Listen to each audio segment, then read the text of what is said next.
Hello and welcome to another episode of Being High with Dualistic Unity, sponsored by Kava Brands, the THC gummies of choice for better days and better nights, legally and discreetly delivered directly to your door anywhere in the US, unless you live in Idaho. Sorry, Idaho. Get Kava Gummies online at kavabrands.com/DU10. That's KAVVABRANDS.com/DU10. And definitely don't forget to use code DU10 for 10% off your order. All right. And today's guest is Niko Sosiak, goes by Niko Dank on Instagram. He is the CFO of Cannara Biotech, a Canadian cannabis company, as well as the brand creator for 3 cannabis brands owned by Cannara: Tribal, Nugs, and Orchid CBD. He's a husband, father, and incredibly passionate cannabis connoisseur. And this was an incredible discussion. Yeah, I really enjoyed talking to Niko for sure. If there was anything that I got from the guy, it's that he has smoked weed for a long time, is passionate about smoking weed, and only wants people who do smoke weed to smoke weed well. That is very much the impression that I got. It was a great conversation for sure. And I love his vision for just the color-coded vape cartridges and just the convenience of all of it. Because really, I mean, that's what people who use weed are really looking for most of the time. You know, when they're looking for a product, whether it's, well, I mean, just look at the bong, for example. You know, the bong is about as simple as it gets. You know, you light it, you pull out the bowl, or you let go of the choke, like, and even that can be complicated when you're high. So I really, really appreciated, Niko's commitment to making it as convenient as possible, making it as accessible as possible. It was a good conversation. Yeah, you can tell he is a very passionate dude when it comes to his products and his cannabis. So I'm very excited to try it at some point, and I hope everyone enjoys the conversation. Niko, quick question for you. Cannara, that is a Canadian-based company, correct? Yeah, absolutely. Canadian. We're actually Montreal, Quebec based, so we're on the French-speaking side of Canada.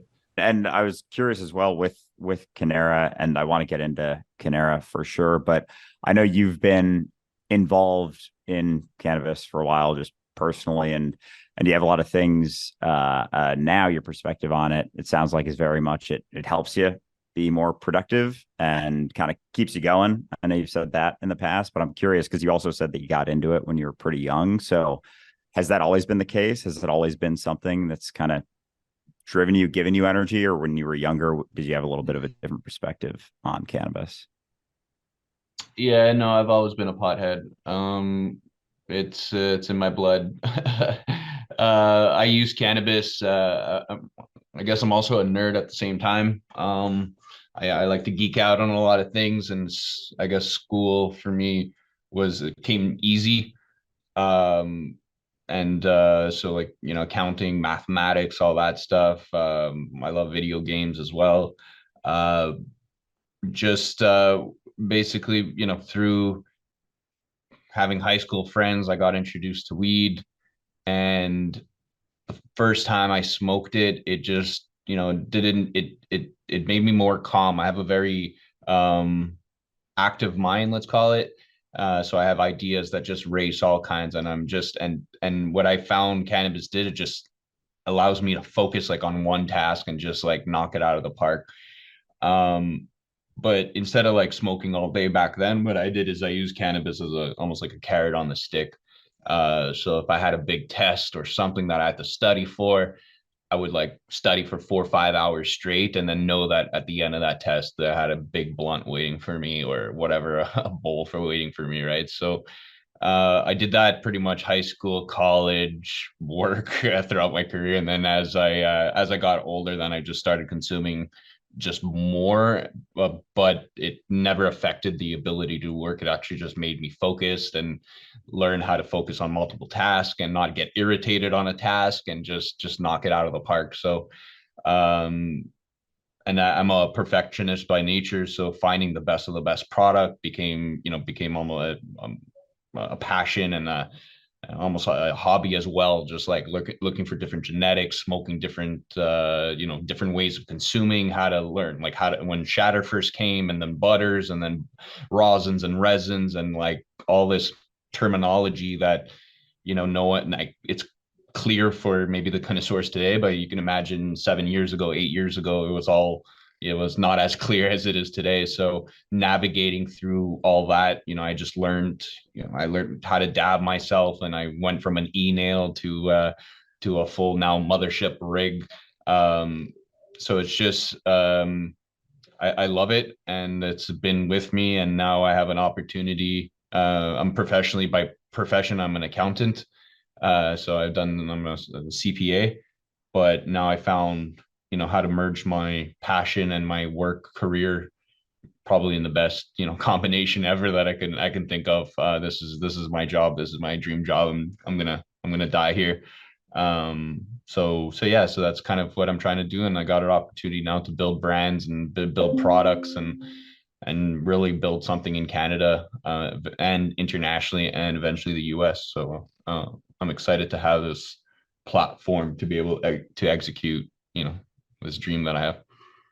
That's incredible. And I just want to say thank you for helping everybody kind of get into this industry a little bit easier and learn about these things in a way that, honestly, I mean, all we ever did when I was young was just try and piece together information from whatever source we could. And usually it was some old guy who's been smoking weed since the 70s, right? So it's kind of the same thing. And I love the fact that you're living your dream, taking something that you're good at and then applying it to an industry that you want to help grow. We host retreats fairly regularly, and there's nothing that makes me happier than providing everybody at the retreat with weed. Lots of weed in any form that they'd like it, because there is a benefit to that, especially if you're trying to practice being yourself, focusing on where you are. So I think that's awesome. I really appreciate you being here on the show. Oh, my pleasure. And yeah, no, it's definitely a movement. It's definitely it's a hustle, and there's a lot of pieces to make this work. But yeah, I think we're all part of a big community, and it's just about someone trying to attach to the bigger pieces of the puzzle without taking advantage of what, the community has created, right? So, and I'm all for that. Like I accept ideas. I brought a glass guy who's based out of Toronto. He blows glass. He made the Happle, which is this it's a hash apple to smoke black hash out of.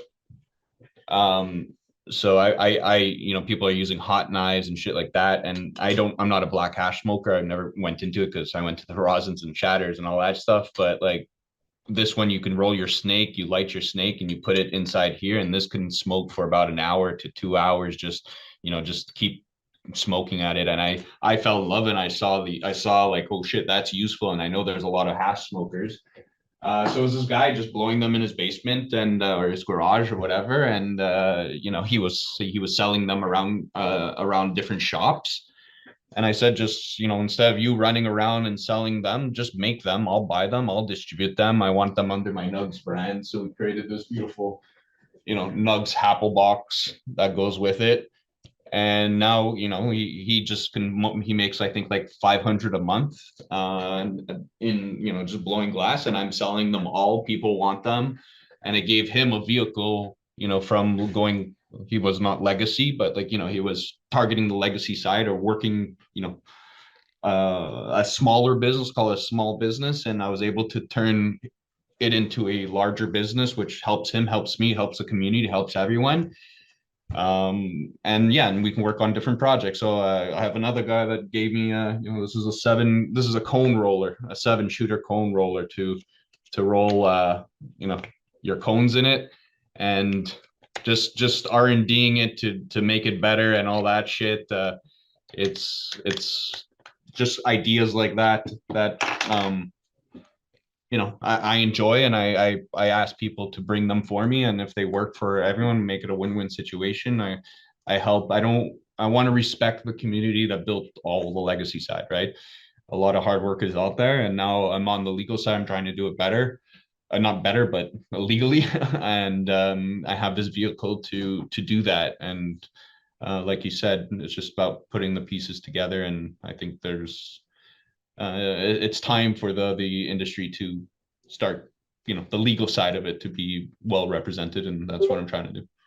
Oh, certainly. Yeah. And I definitely want to get into the side of the legality. And you mentioned you had sort of a shift in focus a little bit with that. But beforehand with Cannara, and I know you got Tribal, Nugs, and Orchid CBD. Sounds like you have a decent amount of creative freedom with those two, you come across someone who has a dope product and you're like, yeah, I want to add this. I want to throw this in my brand. So I'm just curious with the relationship to Cannara and then those three, I believe it's those three brands that you're kind of Oh, creative.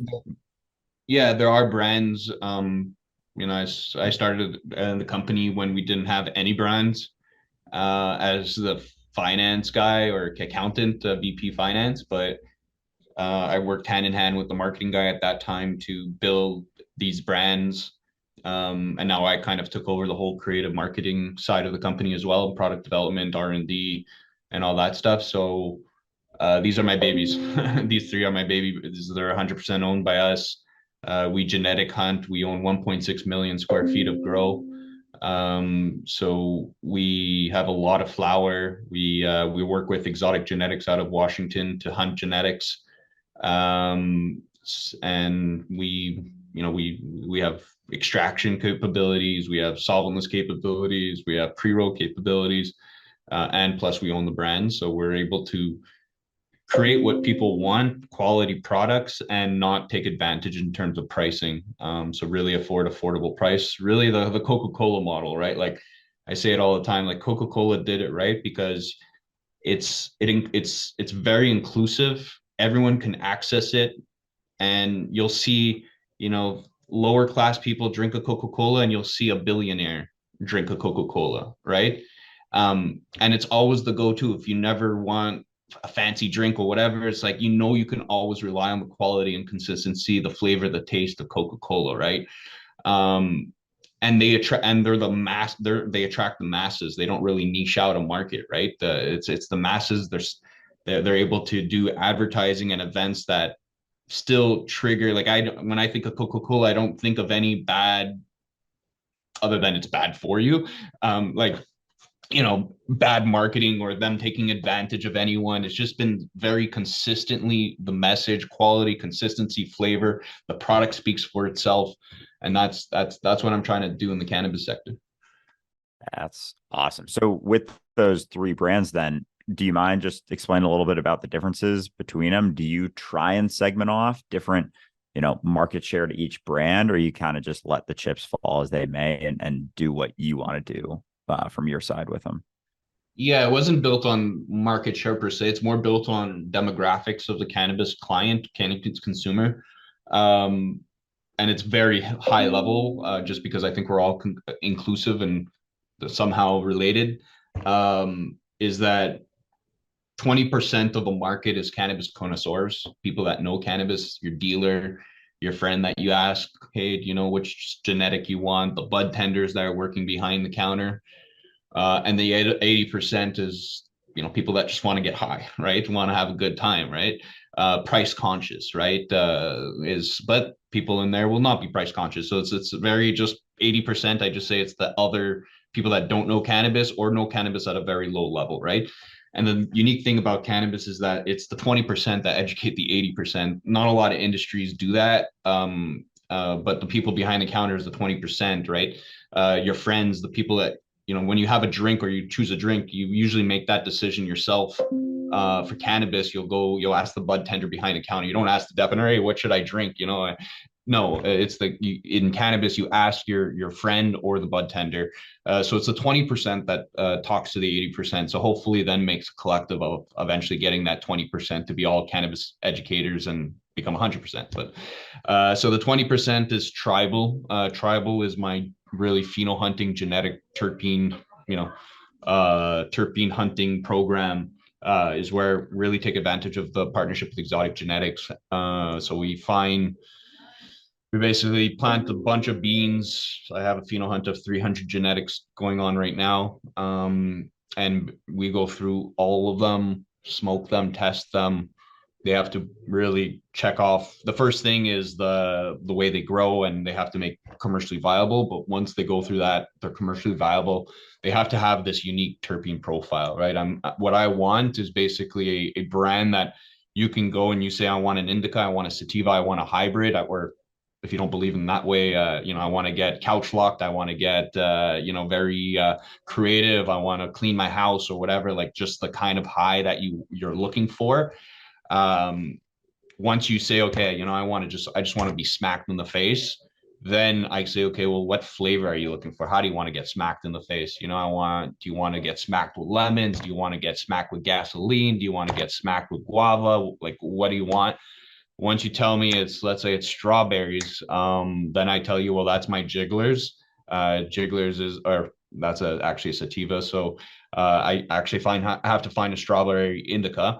But eventually, like the tribal will have 24 to 48 different genetics out there in that roster that you can really navigate, rotating every 6 months, really giving that new profile, being ahead of the market, even being ahead of Cali market, because we're working directly with breeders through a direct pheno hunt program.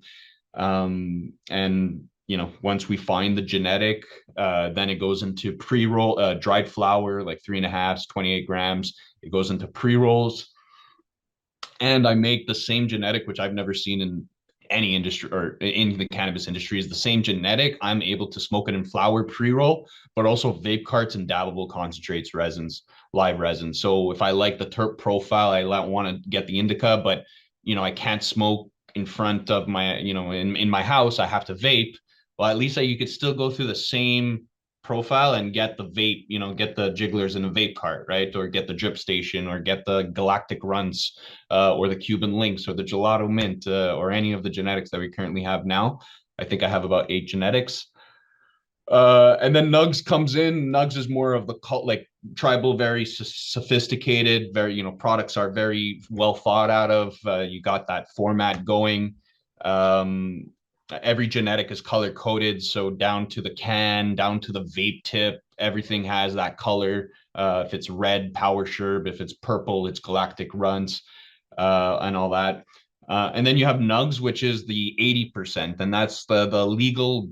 What I equivalent to is the drug dealer that I was doing on, in the black market, where you would go to see your friend and you'd be like, "What do you have?" You would open his trunk and you would have some pre-rolls, you would have rosins, you would have resins, you'd have shatter, you would have this, you would have that. But it was good quality and good price. You would always trust your dealer, right? Your dealer would make the recommendation. It's always good quality. You wanted to explore differently. You wanted to save a little bit more because you can buy bulker of something. So that's where Nugs come and play, more cultural, more of the cannabis culture. I can have fun with it more, playing with the 90s and the things that we loved in the 90s and the 2000s. Yeah, really bring the different product lines. So I have hashes, I have pre-rolls, I have pre-rolls like in a French fry pack that looks like McDonald's French fries. I have grind, like milled cannabis that comes with like a scoop, so you can load your bong into it. So everything's well thought of stuff that, like, cannabis users use, and that your dealer, Nugs the dealer, thought of. So, and all at even cheaper prices than tribal. So Nugs goes into the Cannara garden basically and takes products that flower and makes its own products, but it's still under the same quality as tribal flower. And then the Orchid CBD is kind of the same concept of tribals, where we're hunting genetics, but more specifically for CBD, and then more of a wellness, health and wellness twist, where eventually we'll get into, we have oils, capsules. Eventually we'll get into cosmetics, creams, THC creams, CBD creams, and all that stuff. That's incredible. So you're based in Quebec, as you said earlier. Exactly how far is your reach in terms of offering these products? I live out in British Columbia, and I know Andrew's down in the States, and I was just wondering where people would find some of these things. Yeah, we're in Quebec, Ontario, BC, Alberta, and Saskatchewan. Damn. You said something before, hunting genetics for the CBD, Orchid CBD, and tribal. What does that mean exactly? Hunting genetics. It means finding the next flavor, finding the new. What does it entail? It entails starting with seeds of a bunch of different genetics, flavors, names that you hope to actually turn out into a good smoke, and find all these terpene profiles, combination of terpene profiles.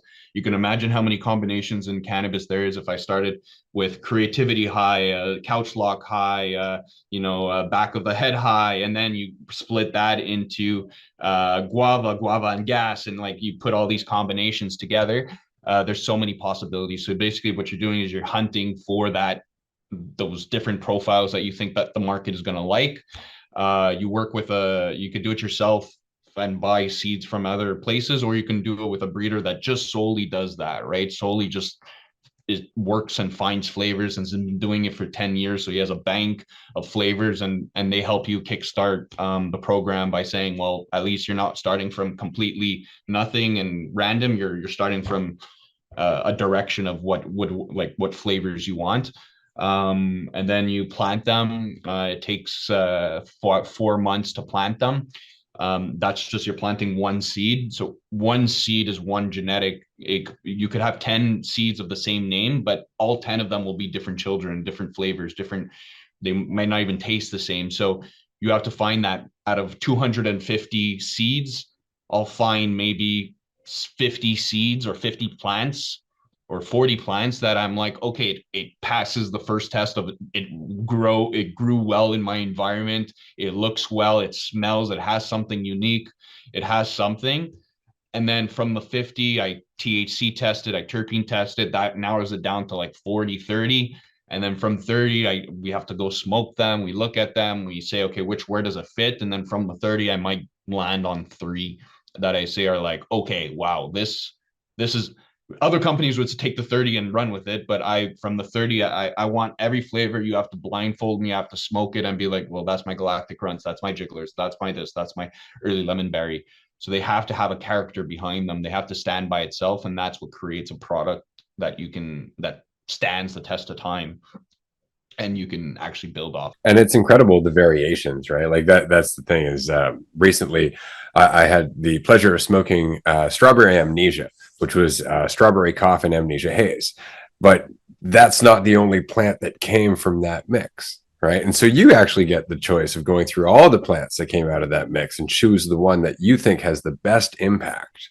And then you actually get to test smoke that, by the way. That's fantastic. Whoever gets to do that, there is some deep envy on this side. I did want to ask the growing process. Are you growing indoor, outdoor, kind of a mix of the two? Yeah, it's a mix of the two, or not outdoor. We do indoor completely, 170,000 square feet.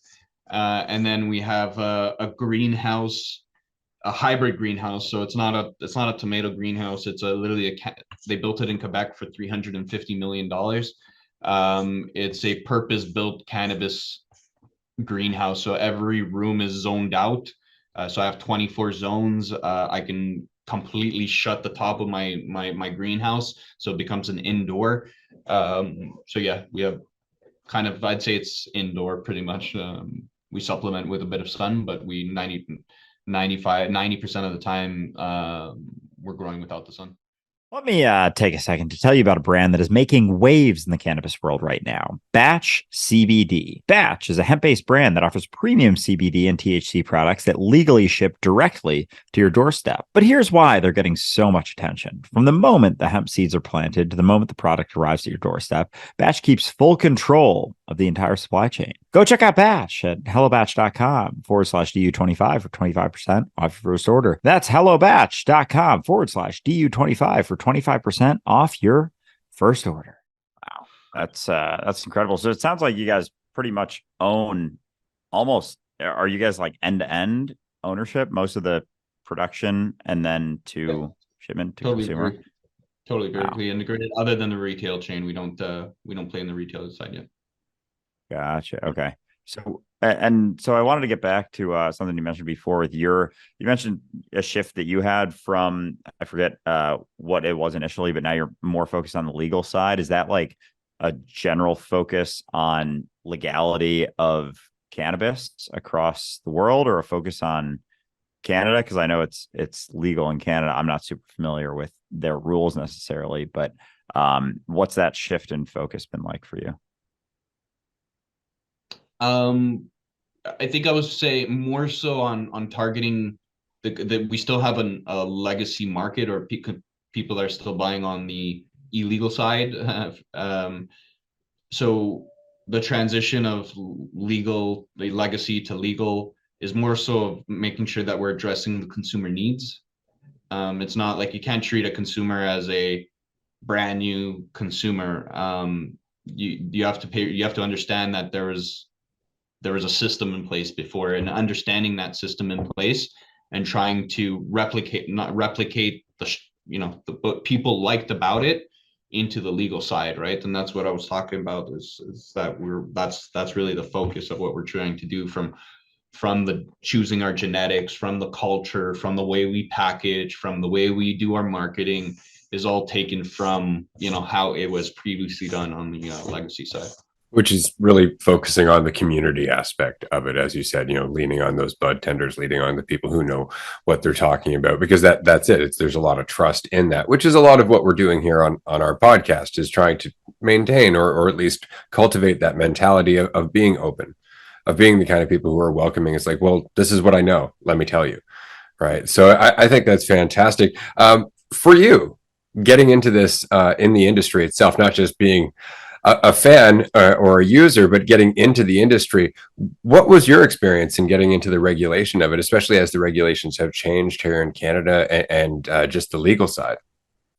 Yeah, so I mean, I never did anything on the legacy side. I was more of a consumer and understood the market, which helped me a lot to what I'm doing now, because for the past 20 years I've been studying the market, not doing it, and now I'm able to apply it on the legacy side with a fresh slate, and with already understanding what the regulatory framework is, and saying, okay, well, this works, this doesn't, and I'm not just shooting ideas that don't work, right? So I understand really both sides of the coin. And I think that's really important, right? It's really important to understand both sides of that coin. So for us, it's continuing to satisfy customers, the clients that are purchasing us, and also converting, making sure that we're keeping on addressing and keep on innovating, innovating on our products and what we're doing, trying to always make it better, to really grab the people that are still buying on the legacy side. And for me, like I was saying before, never did anything on the legacy side, but being on the legal side and being a consumer, it's just awesome, right? It just gives me all the tools to be able to execute what I want to do. I think it's fantastic, because I know from working on the legacy side, which I really love as an expression for just selling weed when it was illegal. Yeah. From there, I know there are so many people who have had great ideas in terms of like, what a great way to smoke, or what a great way, to process this, or like, look, I'll show you how to make hash, things like that. And so I love the fact that you're able to not only find those people, but to introduce them to a larger market than they would have found otherwise, to actually help these inventions, help these innovations, as it were, find their way into the hands of people who will appreciate it. I think that's fantastic, and it has to be super rewarding. Just as somebody who's probably went through the hard work of trying to find good weed from people who didn't necessarily always have it, to be able to just help people get there. Oh, absolutely. It's definitely rewarding. It's definitely rewarding to be told, like, we get our constructive feedback, but on a daily basis, people see what we're doing, and we're not done at all. There's still there's still a lot of work to do and a lot of improvements to do, and we just want to be the best of the best. So if we always have that objective, we really just want to. I feel in Canada there's an opportunity for someone to do it well, to really take that market share, because everyone did it so bad, and there's not really any big players that can recover or try to fix it, or so we have a following, we have the assets, we have the strategy, we have the right mindset, we have the passion, and yeah, and we get rewarded every time people enjoy our products, and we do events, and we have people smiling and seeing and enjoying wearing our swag that we make and all that stuff, right? So it's really cool. That is awesome. And that said, if you were to meet somebody who doesn't know Cannara, what would be your go-to product to recommend to them, or even pass to them if you were using it yourself? It's hard to say, because all my products are like my babies, so it's like choose a baby. But I know what I'm asking. I guess it's this. I mean, I worked my vape carts are I worked really, really hard for my vape carts to the oil, to the live resin. So this is the triple burger. So you could tell by the yellow tip, that's the burger. So this tastes like straight up GMO, you know, rubber, and it's fucking awesome in a good way.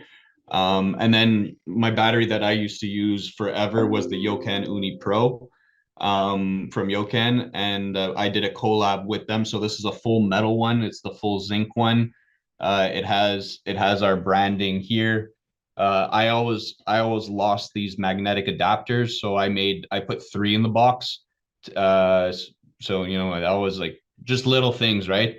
And then this unit I make 5% on it profit, so I don't care. So this is the cheapest battery. Even the plastic, the full metal one, we sell it for $30 Canadian, which is like 24 US dollars. You could buy it from our site. Even US people can buy it from our site. But it's cheaper than the plastic one because we're not taking any cut. We're selling direct, and I just want people to smoke my cartridges, my oil, with a fully regulated temp battery and not a stupid pen, pen style thing, right? So, yeah, I guess like this is my favorite. Where I took a long time to design this product, but then I created these ones here. This is my Turple. So now I have the Kodo, the genetic one. This is the Power Sherb one. I have Cuban Links, And you and you then don't ship to the I have, US at this point? I have gelato. Not I do the batteries and all the swag, but the cannabis can't cross the border until that changes, right? Okay. Yeah, but that's damn, that's incredible. And the battery and the all the colors, I don't know, the whole product line. I haven't Yeah, no, we're really. gonna have 48 different colors and genetics like this, and it's just gonna be the standard, just like there's Coke Zero, Coke Diet Coke, Cherry Coke, Diet Coke, Hawaiian Coke, all that stuff, right? Damn. And being able to have all the variations of the different flavors too, like in different flavor verticals, there's the option, whatever someone wants to Yeah. smoke, basically, they can Yeah, and get if you their don't hands control the on. vertical, if you're just a brand trying to buy stuff, flour, you can't do that, right? Then if you don't have the genetics, you can't do that. So it's like it's this whole puzzle that this machine that we built that it's very hard to replicate. So I invite competitors to my facility, see our process, open door policy. It's going to be hard to beat us. Plus, we have the cheapest cost of electricity in the country, being in Quebec, which is one of the largest cost inputs of cannabis. So that's why I'm able to make quality products, put the extra cost behind the product, and keep it affordable for the consumer. That's awesome. And so you mentioned earlier that you're not on the retail side. Do you have any plans to expand on either side, whether it be like the soil amendments or more of what you're using on the growing side or into the retail end? Growing side, I think we're with 1.6 million square feet. We have a lot still to develop and build out. We're only about I think it's total 230,000 like active canopy as of today on the 1.6. So we still have a lot of room to grow. Retail side, we're controlling the vertical. We'll wait until see what the industry shakes out, but we don't, they're partners too. The businesses have been built. They're selling our product now. So it's, eventually, do I want to go into retail Cannara stores and see swag and see only our products there? Absolutely. And, but, I think that's just a project on the back burner for now. Yeah, I was gonna say you guys would probably be the first to go full. Are there any companies that are retail and do everything that you do as well? Yeah, but not on the scale. Like there's some companies that might have a little grow house and then I control like 4 stores, but not to the scale that we have. Okay. So yeah, you'd be a front runner in that, it sounds like. And how cool is it that, as a user, you're able to implement exactly your considerations like the magnets there or anything. You're just able to implement that into a thing that's going to directly impact all the other users. And how funny it is when we're going through our lives, being a stoner, it sounds like for most of your life, the whole time you were preparing for this job without without even realizing it, going, using it as a means to getting through your homework and everything, and then it's just informing everything that we're going through. But it's kind of like, I guess, from our perspective, we talk about a lot of different things, but basically just thoughts about yourself and this sort of suffering that we go through and a lot of the experiences that we have in the human experience. And I think a lot of times people who become sort of professional in that field, they kind of discount the human experience and they feel like they've overcome something or gotten through something. But to stay in the shit, to continue to go through things as a human, absolutely informs us and this podcast and everything that we're going through, because there isn't the resistance to that. So I guess I wanted to get into a little bit. You've spoken in the past about your experience with, or lack of experience with, meditation and kind of what drives you. And it sounds like it's much more of a passion and just a drive for something, as opposed to this very, self-focused sort of self-help kind of path that you've been on. So I'd love to hear just a little bit about if you have had any experience on that side of questioning yourself or thoughts about yourself or that perspective, Yeah. And how that's been in your life. Yeah. I'm a different breed. I'm a bit unique, in the sense that, like I said before, I get hyper focused. Like, shit around me doesn't matter. I think day to day. Tomorrow's problems tomorrow, yesterday's problems over. You can't change tomorrow. You can wake up the next day. So just get through the day, have a long-term objective. And that's why, just if you fixate on a long-term objective, which is I do, and then like you just hyper focus on it, all the noise around just is just noise. And I'm able to, it's definitely takes a lot of weight on you.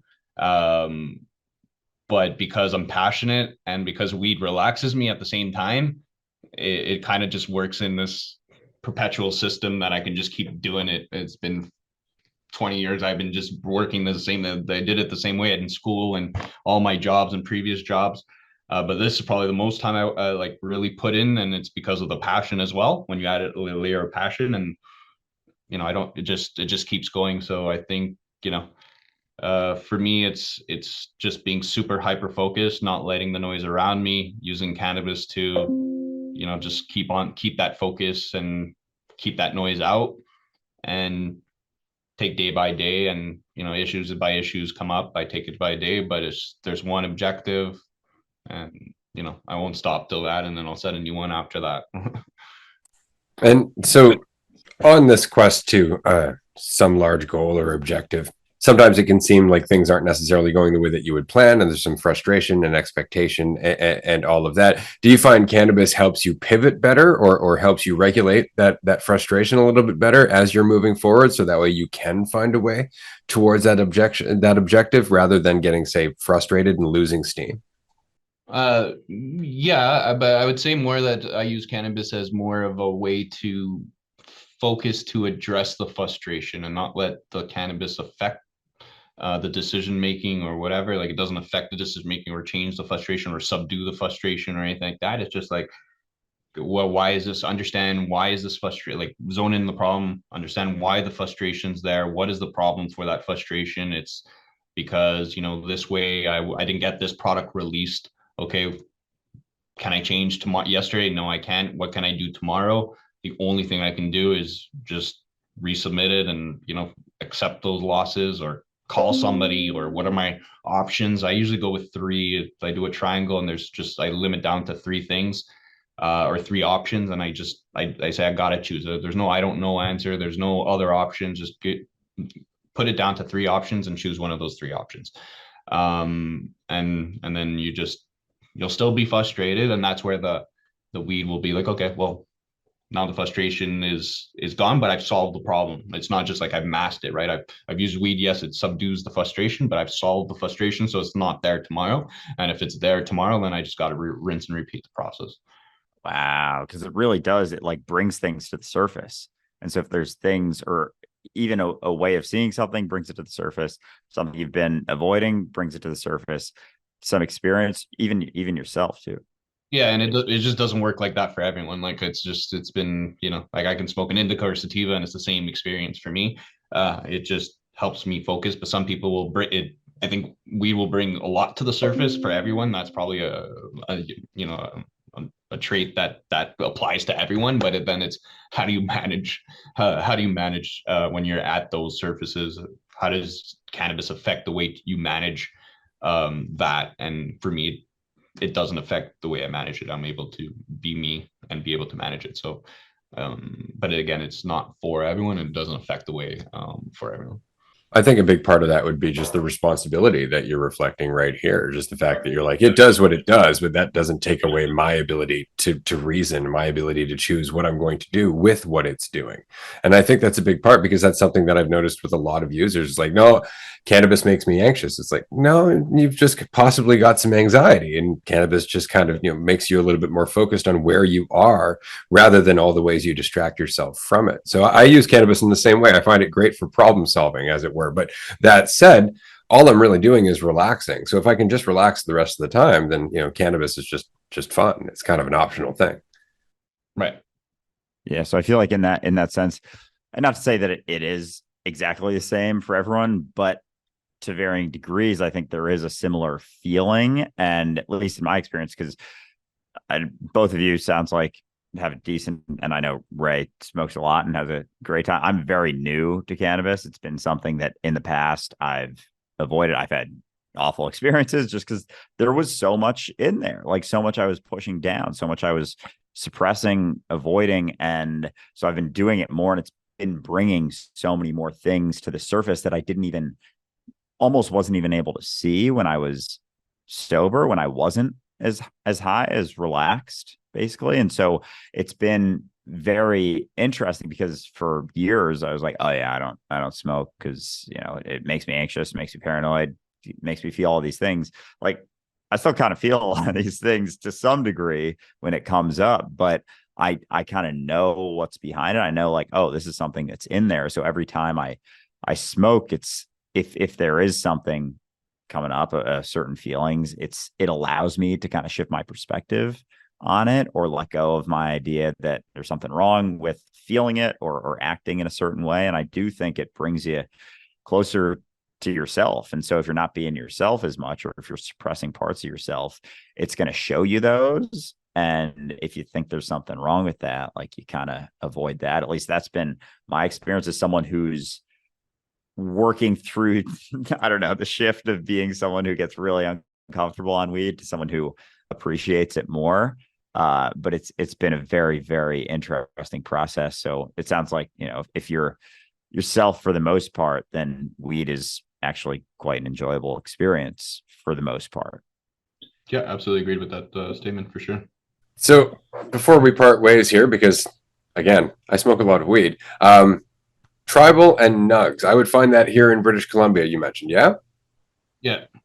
Awesome. Well, I'm definitely going to keep an eye out for it because I would love to give it a try and even give it a short review on Instagram just to let everybody know about you.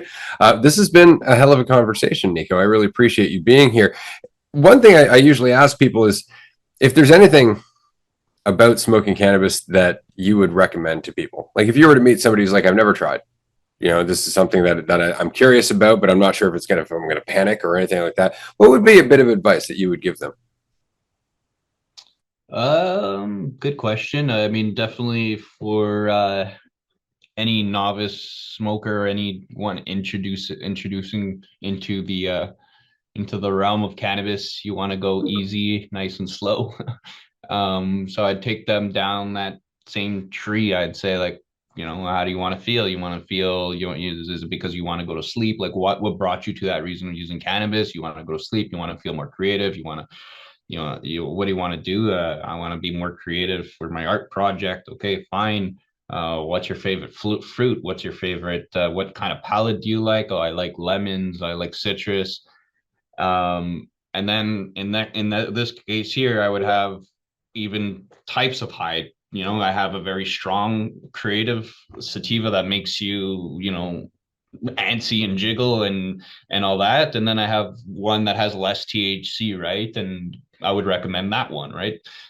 So it's just understanding finding maybe a good person to that understands the cannabis and can help people. Not all, there's so many options, and you can't, you can ruin cannabis from a first experience very easily. You can dab somebody right away, and if they've never dabbed somebody before, they're completely gone, right? So yeah, I would just definitely find somebody that you can trust, which then comes to the people behind the counter and the 20% to kind of help you guide through the cannabis experience. Go slow, and enjoy the experience.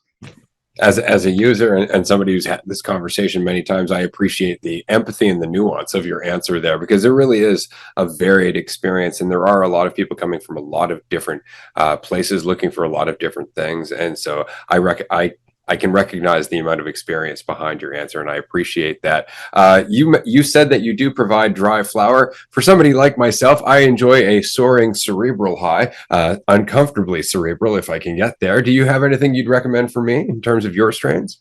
Yeah, definitely. You cerebral high, if you want to, really get creative and go and feel it in your head. It's the Cuban links. The Cuban links, you're very high in terpinolene, very high in THC, 27 to 30. The vape card is the yellow one, so it's the yellow one. The vape card is awesome. Everything is fresh frozen, so like literally, like I don't think anyone does that. Like we harvest, we grow it, we chop it prior to harvest. We freeze it on site, and we do the whole blasting at minus 80. We probably run the coldest in the country for extraction, which saves the terpenes and reduces the amount of lipids so that your cart doesn't clog. Yeah, so we do the whole process A to Z to preserve the terpenes that are in this cart. So yeah, Cuban links definitely, and then if you want more of an indica head high, like really feel it in the head, but indica couch lock, it's the Power Sherb. Power Sherb is really Sunset Sherbet. What was it? I forgot the cross right now, but it's Sunset Sherbet cross or something. I think it's cookies and cream. Yeah, cookies and cream, and Sunset Sherbet. That's awesome. Thank you. I really appreciate it, Niko. I'm going to pass it over to Andrew, but again, I appreciate you joining us today. No problem. My pleasure, Ray. Yeah, I know. I'm excited to try some of your product at some point one day, either when it legalized across borders or when I'm in Canada, because raised in Canada and I'm there quite a bit. But it's been a pleasure chatting with you, Niko, and I look forward to our next chat. Perfect. Awesome, guys. Thank you for having me on the show. Bye, everyone.